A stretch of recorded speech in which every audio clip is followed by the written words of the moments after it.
Olá, pessoas do canal Japanese Horror. Eu sou o Ed e hoje finalmente eu vou falar sobre Sadako versus Kayako. Este filme maravilhoso, né, que finalmente juntou esses dois ícones do terror japonês num único filme. Mas será que realmente valeu a pena ou será que realmente foi bem feito? Não, não foi. Eu já te adianto isso. Eu fiz dois vídeos no canal, um falando sobre a franquia Ring, o Chamado, e outro falando sobre a franquia Ju-On, o Grito. E eu prometi nos dois vídeos falar sobre o Sadako vs Kayako, né? Porque, afinal, era o filme que era o crossover entre as duas franquias. E eu admito que eu fui empurrando um pouco o tema com a barriga, porque esse filme aqui, ele é muito difícil de se assistir. E não é porque ele é difícil de encontrar, não, é porque ele é só chato mesmo. O filme é de 2016. E engraçado porque nesse mesmo ano saiu o Batman vs Super-Homem e Capitão América Guerra Civil, ou seja, tipo, foi o ano de batalhas entre personagens, né? Inclusive tem até um pôster desse filme zoando o pôster de Batman vs Super-Homem. O filme surgiu como uma brincadeira de 1º de abril em 2015, né? Eles soltaram um trailer falso lá como uma forma de teaser pro filme, mas era só uma piada de 1º de abril, entre aspas, né? Porque aparentemente, devido ao engajamento, poucos meses depois eles anunciaram que o filme ia acontecer de verdade.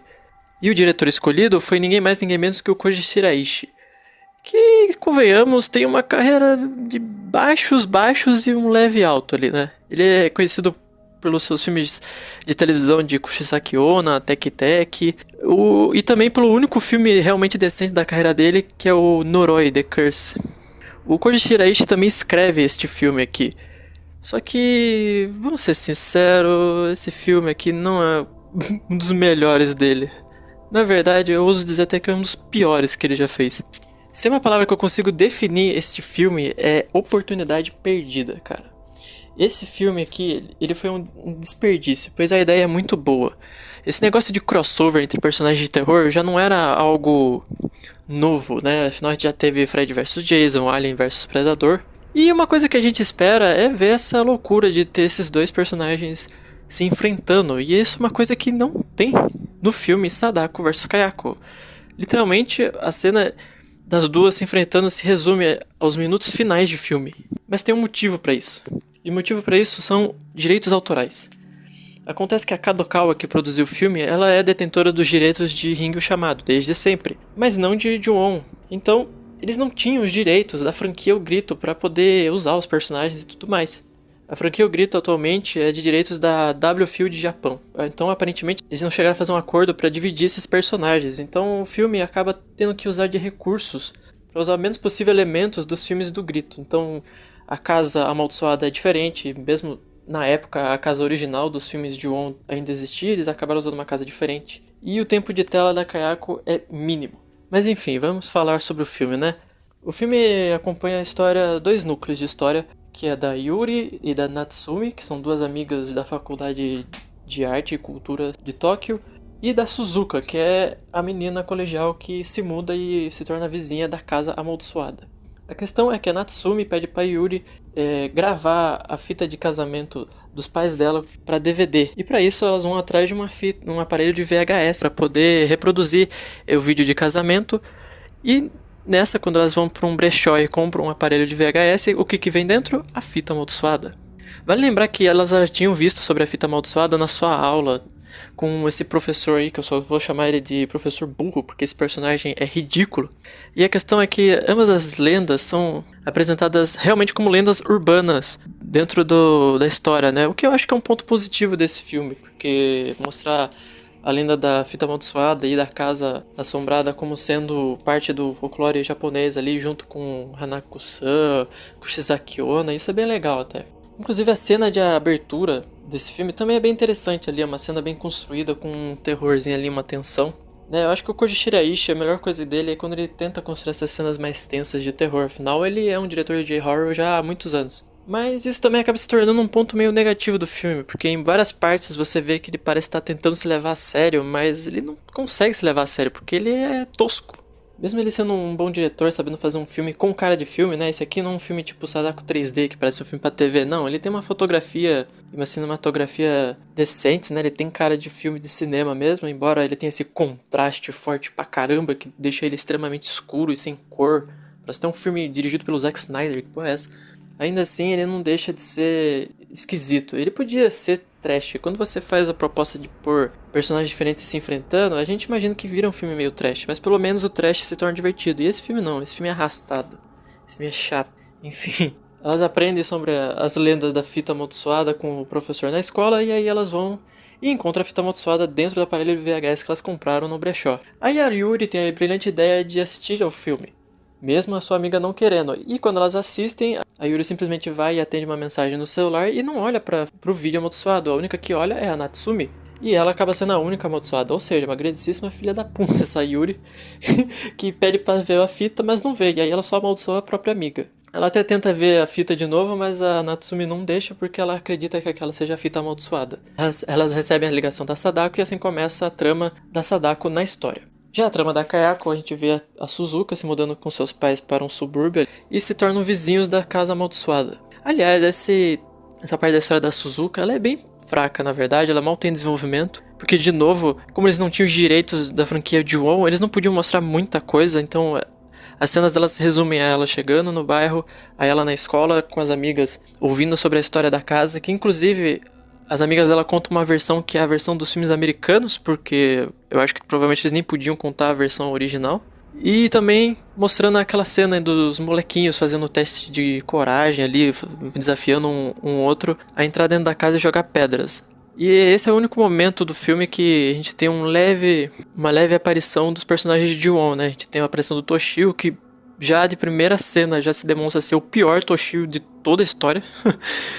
Olha, se você achava que o Toshio do Grito 3 era ruim, cara, esse aqui é pior ainda. Não só ter o mesmo problema de claramente ser um ator adolescente tentando fazer o papel de uma criança bem nova, eles ainda fazem ele ter esses momentos de estrábico, vesgo, colocando a língua pra fora, um negócio muito tosco, muito retardado. Tipo, quem teve essa ideia, velho? Quem que deu essa ideia? Onde eles acharam isso aí? Ia ser assustador? Era pra ser piada? Eu não entendi, cara. Simplesmente ficou ridículo. Coitado desse ator também, né? Enfim, essa única cena que a gente tem uma leve aparição da Kayako com o bracinho dela puxando o garoto pra dentro do armário, né? E ainda assim isso acontece lá pros 30 minutos de filme, ou seja, demora quase meia hora de filme pra gente ter sequer uma leve menção ali da Kayako. Enfim, a gente tem aí as duas meninas do colégio que vão atrás do professor falar que elas foram amaldiçoadas pela fita. Esse professor, inclusive, ele é um personagem ridículo. Ele, desde a aula, ele fala que ele é obcecado pela maldição da Sadako. Ele acredita que a fita amaldiçoada é a única lenda que ele realmente acredita, mas em nenhum momento eles explicam o porquê que ele é tão fascinado por essa desgraça. Em nenhum momento ele explica porque ele quer tanto ver a maldita Sadako. E outra, ele acaba vendo a fita de vídeo e depois ele atende o telefone, ele fica querendo ver a Sadako e ele fala que não viu. Mas porra, ela aparece nessa fita amaldiçoada, que inclusive é a pior fita amaldiçoada de toda a franquia. Ela não tem graça nenhuma, é só uma imagem estática de um lugar abandonado com a Sadako vindo em direção ao vídeo. Ele até mete uma ali nos diálogos falando que a experiência da fita amaldiçoada é diferente pra cada um, mas no fim, quando a gente vê o filme, a gente vê que na verdade é sempre a mesma coisa. Então o cara é tão burro que ele nem percebeu que ele já viu a Sadako. Mas enfim, o professor leva as duas pra um exorcismo, né? Só que porém, ele decide que ele não quer ser exorcizado junto, porque ele quer ver a Sadako de qualquer jeito, né? E nesse momento você nem se importa mesmo com esse cara, você acha esse personagem tão irritante, tão patético, que você só quer que ele morra mesmo. Aí beleza, eles começam a fazer lá todo o ritual de exorcismo, a mulher exorcista lá, ela começa a fazer uns rituais, inclusive essa cena é muito trapalhões, porque ela dá tapa na cara de todo mundo. E aí a Sadako começa a se manifestar na Natsumi, só que a grande questão é que ela vai e influencia as duas assistentes da exorcista a se matarem de uma forma tosquíssima, porque esse filme tem efeitos especiais, sejam eles práticos ou digitais, muito bizarros, só que não da maneira positiva. Né, esses bonecão se quebrando aí não me convence nem um pouco, eles se matam da forma mais bizarra do mundo. E aí a exorcista, quando vê que as coisas estão dando errado e ela tá sendo possuída ali, e vê que tá sendo morta pela Sadako, ela simplesmente já fala que chamou um outro cara, que deixou o dinheiro embaixo do balcão pro cara e tudo mais. Ou seja, tipo, a mulher já tava tão sem confiança de que ela não ia conseguir, que ela já até chamou outra pessoa, né? Tipo, que porra de roteiro é esse, mano? A pessoa realmente não tava fadada a fracasso, porque nem a mulher tinha confiança de que ela ia conseguir, tá ligado? Aí o professor idiota vai até ela, falando que não, que ele quer ver a Sadako e tudo mais, e bum, aí ele é morto. Morto por uma cabeçada inacreditável que deixa ele com a cara de um boneco dos Muppets, né, mano? Que é a parada mais escrota do mundo. Mas enfim, aí a Yuri fica lá toda com peso na consciência, porque foi culpa dela que amaldiçoou a amiga dela, e aí ela decide fazer.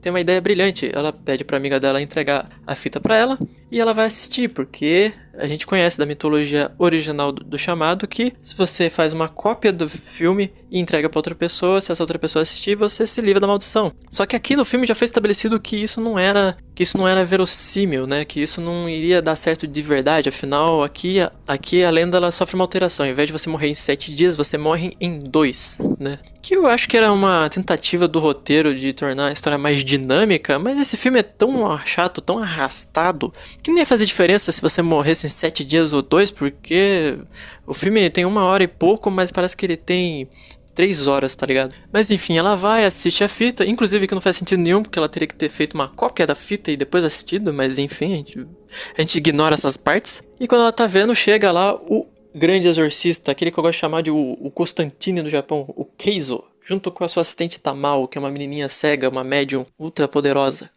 Esse cara literalmente é quase um Constantine, porque ele só faz ele só gesticula com as mãos e já barra as energias negativas dos outros ali. Só que esses dois personagens me irritam igualmente nesse filme, porque eles estão muito deslocados. Primeiro que eles surgem do nada no meio do filme, só pra dar um plot. A única coisa que eles servem é pra dar a ideia de merda de fazer a Sadako e a Kayako caírem na porrada. E os dois têm essa personalidade que eles parecem personagens saídos de um mangá, sabe? Parece personagem de anime. E eu tenho um pouco de raiva disso quando vem personagem assim em filme live action, sabe? Especialmente esse que até então, entre aspas, tava tentando se levar um pouco a sério, né? Tava tentando fazer personagens mais realistas, por assim dizer. E aí surge esses dois caricatos do nada aí. Mas enfim, né? Ele vai lá, eles dão uma bronca nas duas, porque ele é esse cara debochadão. E decidem que vão ajudar elas a se livrar da maldição da Sadako. E a ideia dele é genial. Ele vai pôr tanto a Sadako quanto a Kayako pra caírem na porrada, para as duas se destruírem e assim livrar todo mundo da maldição. Que ideia genial, não é mesmo? Acho que ele nunca parou pra pensar que se uma destruísse a outra primeiro, e aí eles tinham que lidar com a maldição de qualquer uma. Ou seja, se a Sadako perde, eles iam ter que lidar com a maldição da Kayako daí. Que eu diria até que é pior de se livrar. E se a Sadako vencesse? O que eles iam fazer daí? Enfim. Eles têm essa ideia de jirico e eles vão até a casa amaldiçoada pra avaliar lá a questão. E aí até tem uma cena bacana que a menininha médium, ela sente todas as energias negativas do local, né? E aí é bem bacana, porque mostra que ali é um lugar realmente bem sinistro, né? E a gente sabe que ali a casa do Ju-on sempre tem uma história bem sinistra por trás e pelo menos isso eles respeitam, assim, sabe? Eles não ridicularizam tanto. Só que aí a cena já estraga, porque eles entram no terreno, eles dão a volta à casa e vão até um terreno dos fundos, assim, andam um pouco e do nada, mano, onde antes era um subúrbio de casa, assim, no meio da cidade, vira uma mata, vira um puta matagal. E convenientemente, no meio desse matagal que eles encontram um poço. Eu vou admitir pra vocês que a primeira vez que eu tava assistindo, o filme já tava tão absurdo pra mim que eu não ia duvidar, que eu já tava acreditando que eles iam meter uma que aquele era o poço da Sadako e esse tempo todo a Sadako e a Kayako eram vizinhas, né, mano? E eu não duvidaria não que eles fossem fazer isso. Mas não, ele é só um poço aleatório mesmo que eles encontram ali e que ele vai usar aquilo pro seu plano B. Mas enfim, voltando para a história da Suzuka lá, ela tá consternada porque a casa vive chamando ela, vive fazendo brincadeiras com ela lá. E ela também tá consternada por causa dos garotos desaparecidos, né, que a gente viu no meio do filme sendo churrascados pela casa. Aí um dia ela vê e tem a impressão de ter visto um dos garotos desaparecidos na janela da casa. Aí o que ela faz? Depois de ter tanta gente falando que a casa é perigosa e que ela não deve entrar, inclusive ela até encontra com o Keizo e a Tamao na saída da casa e eles mesmos falam pra ela que ela não deve entrar na casa porque a casa tá tentando chamar ela. E o que ela faz? Ela vai até a casa. Aê! Sim, ela vai até a casa amaldiçoada em busca do garoto que tava desaparecido. Chega lá e é óbvio que não tem garoto nenhum, é só o Toshio e a Kayako metendo louco. Inclusive, finalmente, a gente tem uma cena da Kayako, porque os pais dela vão atrás dela pra salvá-la. O pai dela tem o momento mais imbecil de todos, que é subir a escada pra chegar mais perto de um fantasma. E é morto pelo Toshio, que puxa ele pra cima ali, arrancando a cabeça dele. Essa cena é meio esquisita, porque o cara aparentemente é o homem elástico, né, meu? Mas enfim, aí ela e a mãe dela saem correndo, ou melhor, elas gritam por 5 minutos e depois elas pensam em correr, porque nesse filme aqui a galera mais grita e olha do que realmente tem a proatividade de sair correndo, né, da casa de uma vez. E a mãe da Suzuka tem os pés arrancados pelos cabelos da Kayako, que é uma cena bem chocante, mas é engraçado porque esse filme Eu acho que esse filme é PG-13 ou alguma coisa assim, porque ele não tem muito sangue. Então, quando ela perde os pés, é uma parada chupada, assim, que não tem sangue nem nada, assim. E finalmente a Kayako aparece. Sim, a Kayako só aparece em 1h15 de filme. Inclusive só volta a aparecer em 1h26 de um filme de 1h30. Ou seja, ela tem basicamente uns 5 a 10 minutos de aparição no filme. Sem brincadeira. E sim, pasme, ela aparece em 1h15, só que a aparição dela só dura 1 minuto. Porque aí a Suzuka desmaia, a mãe dela é puxada pela Kayako, o Keizo, a Tamao e a Yuri aparecem e tiram a Suzuka de dentro da casa. Mas vale lembrar que tem uma outra coisa que aconteceu nesse filme antes deles irem salvar a Suzuka da casa, que é a Natsumi sendo a personagem mais burra da história do cinema de terror japonês. Ela tá tão bolada que ela tá amaldiçoada e prestes a morrer que ela simplesmente tem uma ideia genial. Enquanto a Yuri tá tomando banho, ela decide uploadar o vídeo amaldiçoado na internet e espalhar pra todo mundo. E o melhor, ela faz isso porque pra ela, já que ela e a amiga vão morrer, é melhor que todo mundo morra, né? Porque aí não ficam melancólicas. Se a gente morrer, pelo menos a gente sabe que todo mundo vai morrer junto, né? Que ideia de merda. Aí ela vai lá, ela põe o vídeo na internet e ela ainda mete uma falando que quando ela percebeu que fez cagada, ela tentou excluir, mas todo mundo já tinha visto e salvado. Aí eu fiquei, mano, é totalmente gratuito, não tem motivação, não tem um porquê ela ter feito isso, ela não estava sendo manipulada pela Sadako nem nada, e ela simplesmente fez isso, ela simplesmente foi lá e amaldiçoou o mundo inteiro, tá ligado? Sem propósito.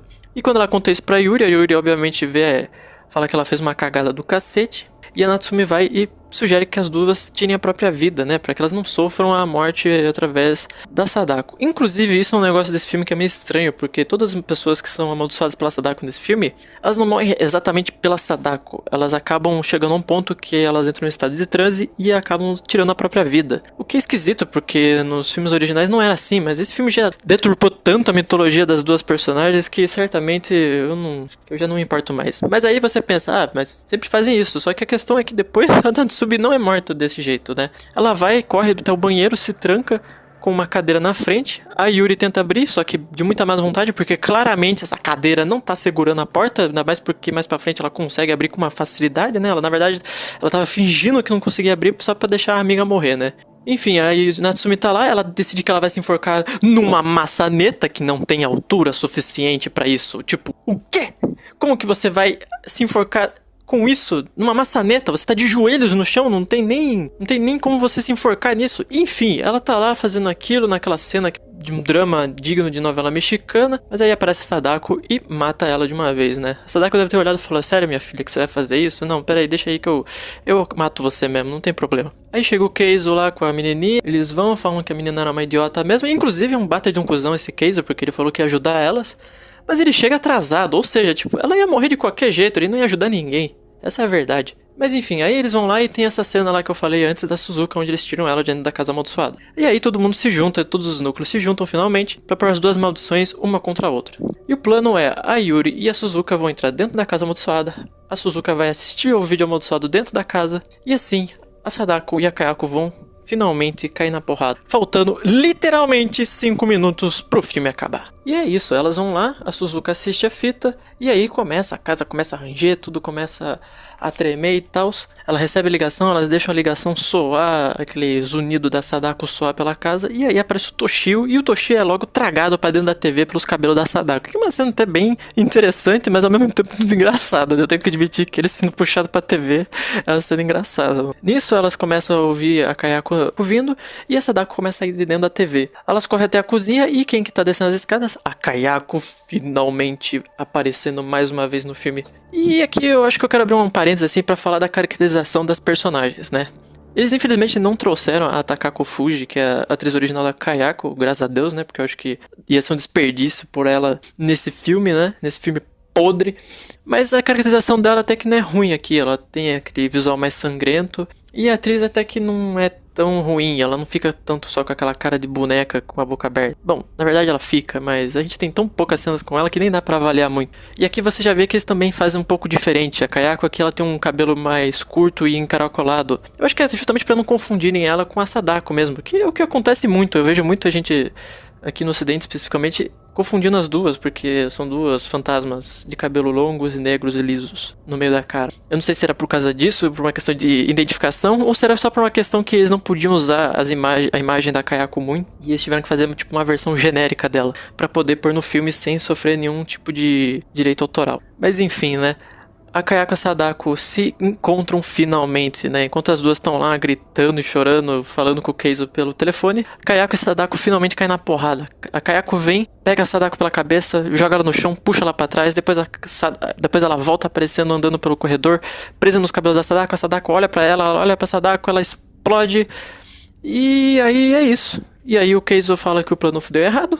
Tipo, nem deu 5 minutos de treta entre as duas, ele já fala que o plano tá dando errado. As duas meninas correm embora e literalmente passam na frente da Sadako. A Sadako tá de zoeira, assim, ela não pegou as meninas porque ela não quis, né? Aí o Keizo aparece, ele joga a fita da Sadako pra um canto e aparece a Kayako, amassa a fita da Sadako com a mão, que é uma cena, uou, que épico. A Kayako destruindo a fita com as mãos e aí a Sadako dá um teleporte Dragon Ball Z do lado da Kayako, prende a mão dela com o cabelo. E aí eles correm pro lado de fora e ele fala que como o plano A deu errado, ele vai pro plano B, que é sacrificar uma das meninas, jogando ela num poço, e aí ela vai ser possuída pelas duas entidades e vai ficar presa ali no poço, que ele criou um mega selo gigante pra prender as duas lá dentro, né? Enfim, a Yuri acaba se voluntariando, né? Afinal, ela é a cuzona que já cagou todo o rolê mesmo, então ela decide que ela vai servir de isca. E é isso que eles fazem, ela fica lá de pé no poço, aparece a Sadako e a Kayako, elas voam uma contra a outra pra tentar pegar a Yuri num efeito de cabo muito feio. E quando elas se chocam, né? Que a Yuri se joga no poço e as duas se chocam no ar, mano, elas viram esse monstro bizarro, Lovecraftiano, parecendo um desenho do Junji Ito, que é até maneiro.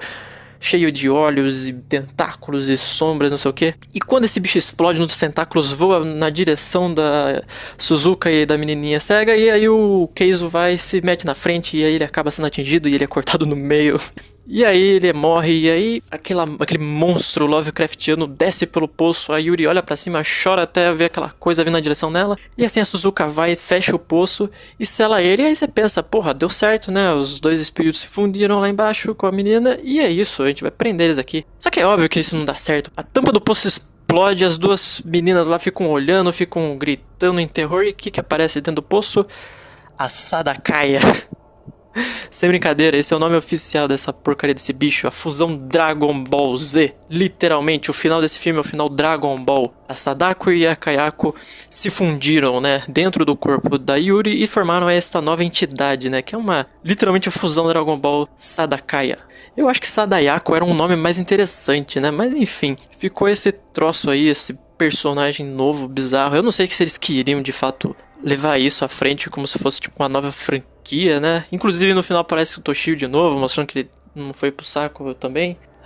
E esse é o final do filme Sadako vs Kayako. Eu não tenho nem que falar que esse filme tem dezenas de pontos negativos, mas é aquilo, cara, esse filme ele não faz sentido. Ele é mal escrito, dá pra ver que ele foi feito às pressas só pra sair no ano 2016. Se eles tivessem esperado mais tempo pra, sei lá, conseguir os direitos da franquia de On e fazer um filme mais equilibrado com as duas personagens, eles podiam ter trazido o Takashi Shimizu ou o Hideo Nakata pra serem pelo menos produtores do filme, alguma coisa assim, sabe? Pra que o filme tivesse um desenvolvimento melhor. Mas eu sinto que esse filme quis sair em 2016 só por meme, assim, só por, tipo, vamos ter filmes grandes de Hollywood de personagens se enfrentando, então a gente vai soltar esse aqui também. Só que ele foi muito mal executado, dá pra ver que ele foi feito às pressas, né? Não só por ele ser dirigido e escrito por um diretor bem mais ou menos, mas assim, ele é produzido pelo mesmo cara que produziu Sadako 3D. Então, não dá pra se esperar muito.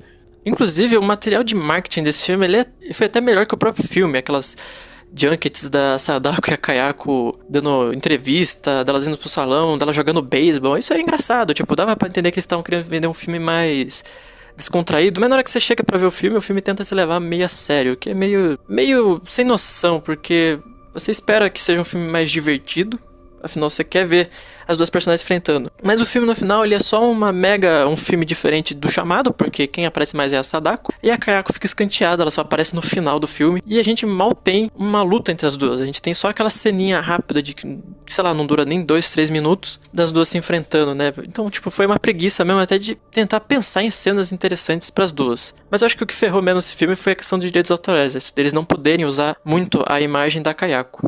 E no fim o que eu digo é, a melhor coisa desse filme é a música do Seikimas, que essa banda é foda e essa música do final que eles fizeram pro filme é foda. Ouçam essa música.